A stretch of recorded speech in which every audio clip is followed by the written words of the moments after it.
A sex scandal behind the bench, leading to a new trial for a man accused of drug trafficking. Aaron Fort will get that new trial after it was discovered the judge who presided over his case, Tim Henderson, was having an affair with the prosecutor. News 4's Nick Camper joins us with details. Nick.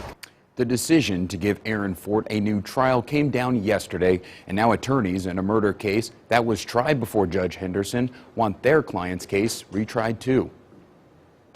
One of the prosecutors in that case was one of the prosecutors who allegedly had a sexual relationship with Judge Henderson.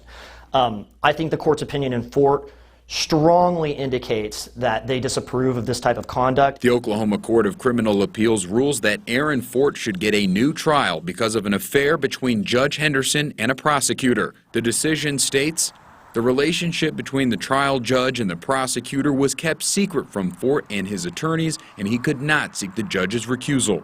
Munda's client, Robert Hashhagen, was convicted of murder in March of 2021, weeks before Judge Henderson resigned. Henderson resigned and was later suspended because of allegations of sexual assault by multiple female attorneys. The attorney says the court will likely see bias in his case. They strongly endorsed the idea that it's a judge's first obligation to be impartial, and even the appearance of any kind of impropriety was highly unprofessional and warranted a new trial. Appeals Court Judge Scott Rowland made the decision Thursday, and 3 other judges agreed with his opinion. The main point was that Aaron Fort's right to due process was violated. The court cites case law that states, even if there is no showing of actual bias, due process is denied by circumstances that create the likelihood or the appearance of bias.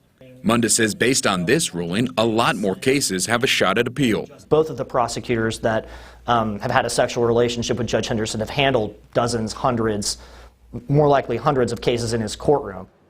Munda says the paperwork was filed for his appeal in June. He does not know when the decision will be made.